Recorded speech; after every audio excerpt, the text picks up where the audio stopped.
Good morning. Happy Tuesday, guys. I am going to be confused with the days of the week from now on because I need to get used to the fact that I work different days now. And yeah, like yesterday my son was like, "Mom, is it Monday or Tuesday?" I was like, "I don't know, son. We're just going to go with the flow because I don't know." Anyways, today's video, I'm in Chronicles 23, and we've heard this story before. I've talked about it before, but it stuck out to me today.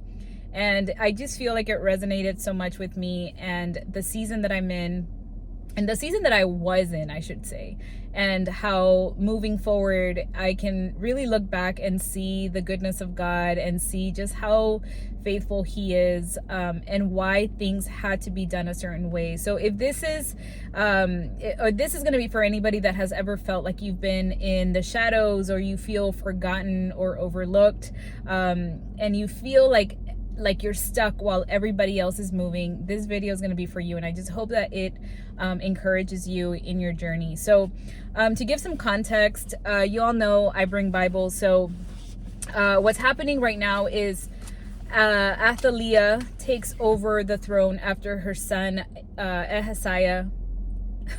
Sorry guys, names. Ahaziah, her son dies, right? And she's evil. Like, she literally goes out and murders the entire family so that she could secure her power and the throne, okay? Little does she know, though, that Joash, who is like the son of her, the baby of her son, that he's been hidden in the temple of the Lord for 6 years. So I believe it was her sister that decided to go take the baby and put him away, basically, and hide him so that he would not get killed, since she was killing everybody. And so in Chronicles 23, we see how God uses a faithful priest to basically bring Joash out of this hiding season that he's in and makes him king.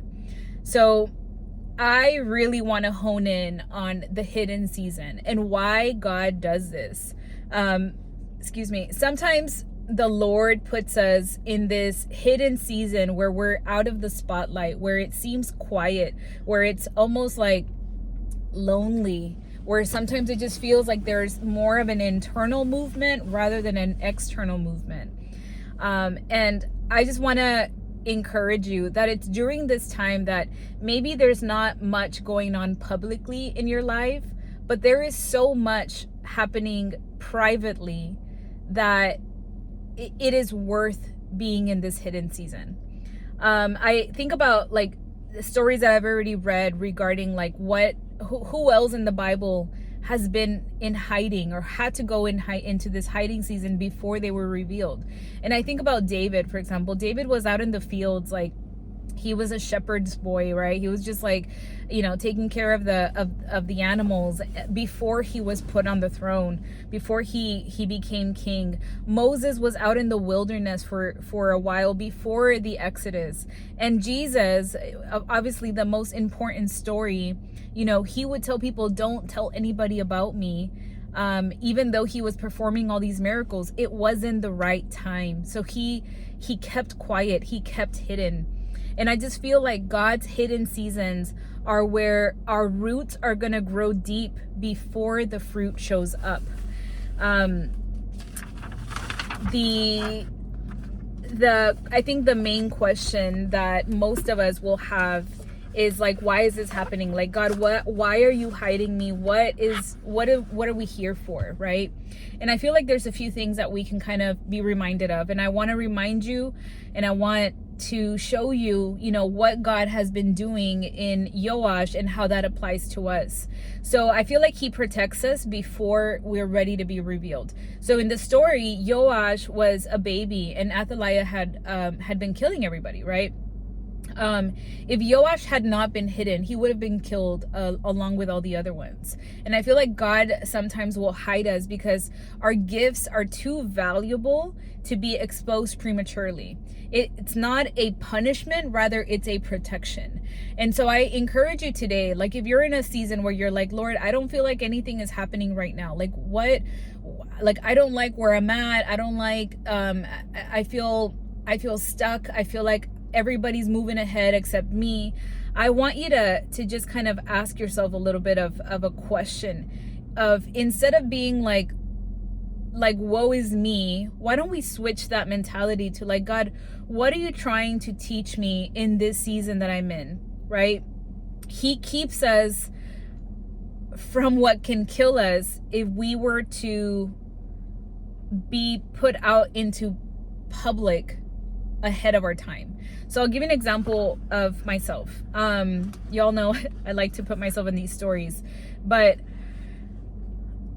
prior to this opportunity coming up, where I have been given this opportunity to finally put, or to have like my foot in the door and open up a practice, I had tried to do this on my own. I had either had opportunities from people that I knew, not necessarily like, they weren't necessarily friends or like very close to me, but people that I knew that I guess like saw something in me and wanted to pursue this. And that didn't go, like that never happened, right? And then I got into another season where I was like, okay, well, I can do it. And I was like trying to get all the things, like trying to get all my stuff in order. And I think about it now, looking back, and I'm like, God, I'm so grateful that you did not do that, that it was not the right time. Because I think that in that time, if I would have, for example, tried to open up my practice on my own with like taking out a loan or some sort of like huge investment, right, to make this facility look like, you know, the best of the best, you know, to make it look the way that Flora wants it to look, I feel like I would have been so financially overwhelmed that I would not have been able to enjoy the fruit or even the work that's going to come along with it. I feel like even in my discipline, there's been so many things that the Lord has really helped me do in the past 2 years where I've had to learn how to be disciplined, whether it's discipline in doing the things that I don't want to do, discipline in my health, discipline in how I care for my body, discipline in how I have to be intentional with my time so that I can make sure that I'm spending quality, intentional time with my kids, my family, and not be distracted, right? All of those things, I look back and I'm like, Lord, I'm so grateful that you had me learn discipline before this season, because if not, I would have been overwhelmed. I would have been financially stressed. I probably would not be stewarding my money well. I'd be spending like crazy, like I did at one point. You know, all of these things I had to learn. I had to be, it's like he protected me from this huge burden that I would not have been able to carry, that would have just weighed me down. Okay. Number 2 that I wrote is that God hides us because we grow in the secret place. Joash was hidden in a temple. He wasn't hidden like in a basement or on the street. Like, he was hidden in the holy place. He was in worship. He was in praise, right? And so your hidden season is where our identity is formed. It's a place where our character is strengthened and where our calling is refined. And again, I'm gonna, input a little bit about that, because you all know I've told you all the story of how I rededicated my life to the Lord at the end of 2023. I had never even picked up the Bible to try to read it on my own. And it was my first time that I was like, you know what? I'm going to let go of all of these worldly influences, of all these worldly distractions, and I'm going to focus on me. And I'm going to focus on getting close to God and building this relationship. And there has been so many changes, so many painful things, so many situations, so much conviction, like so much change internally that had to happen before this season, where I feel like I can finally be more open about the things, about where God is finally opening up and like literally parting the waters for me. The season of being close to the Lord, of being in your secret place, of getting to know him is the most important thing that you will ever do. And it's something that we often just like we try to skip through it, but you have to do the work to get to where God wants you to go. If you don't do the work, you will not be able to appreciate the goodness, the blessings, the little things that he's doing in your life, because you're so focused on accomplishing a goal. And oftentimes we have to get rid of all of this stuff that the world tells us that we have to do. And God just wants you to know that you are his child, you are his, that you are worthy. So many people are going into business or going into, whatever their aspirations or goals are, without a true knowing of what their identity is. Number 3, super important, it's to strip off every false identity. God uses a time in our hidden season to strip us of all of the noise of the world. And this may be things like titles and the likes and the applause and the achievements, the things that we collect, and we think that those things are what makes us who we are.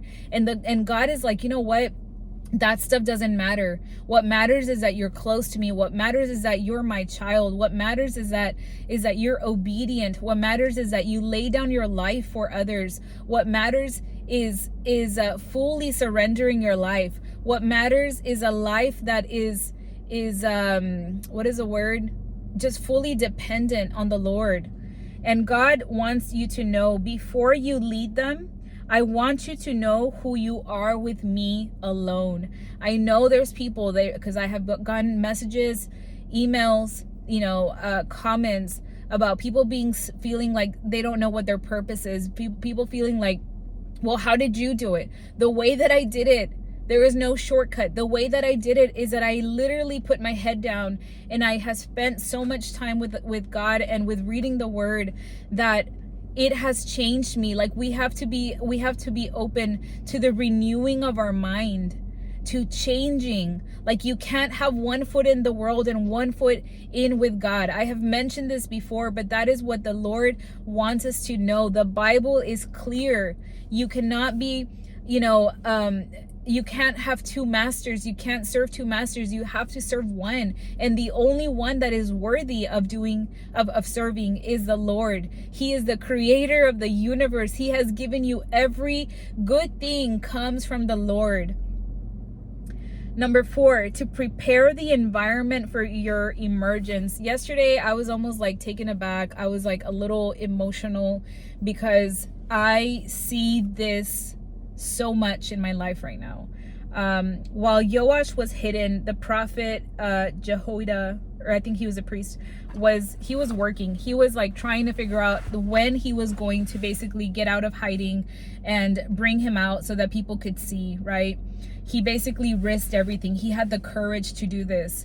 And during this season, God is moving hearts. He's raising allies. He's making room for you.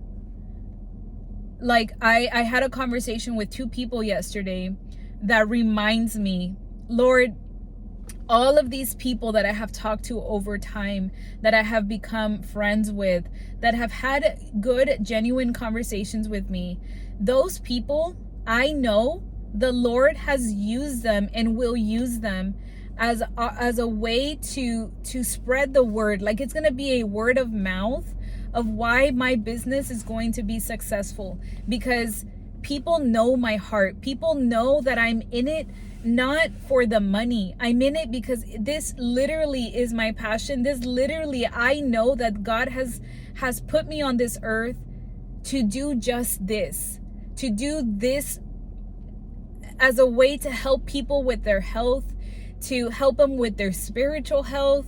Like, I don't know. I see this so much because I have been connected through so many people over the years. I am a people person. I'm not very good at being social in like big social settings, but on a private one-to-one, I love having conversations with people. I love getting to know you. I like to know about your family. I like to tell you about what's going on. Like, I want people to know that I'm just like them, that I'm just a human being who has made mistakes, who has sometimes, done too many things, has overwhelmed herself, has like all of the things. Like, I am not perfect, but it's through those conversations that people get to know you. They get to know your heart and your why. And I just feel like right now, my why is so concrete. It's so like the foundation has been made that there will be no crack on that foundation, because I know the why of why I'm doing this.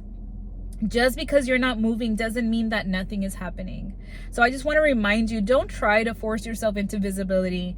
You don't have to prove your worth. Nobody needs to know, like, oh, I'm doing this like for the accolade. Like that doesn't matter. God has hidden you for a reason. Let him build you during that season. And again, ask God, what are you doing in me right now in this season? Number 2 is run to the presence of God. Get your strength and your clarity and your security from him and from him alone. Don't rely on what the world says about you. Don't hold on to what people have said about you, what you have told yourself, or what the enemy has told you. You are worthy. You are a child of God. You are just going to do amazing things when the time is right. And lastly, to trust the timing. Don't chase the platform, and don't rush God's process. When it's time, when it's your time, not even the enemy will be able to stop it. I pray that this word encouraged you. And I just, I share my personal experiences, especially in this season, because I can look back and I can see God moving so much and why he did certain things. And I'm just excited to see what's next. And I know that if he can do it for me, he can do it for you. We'll see you guys tomorrow. Bye.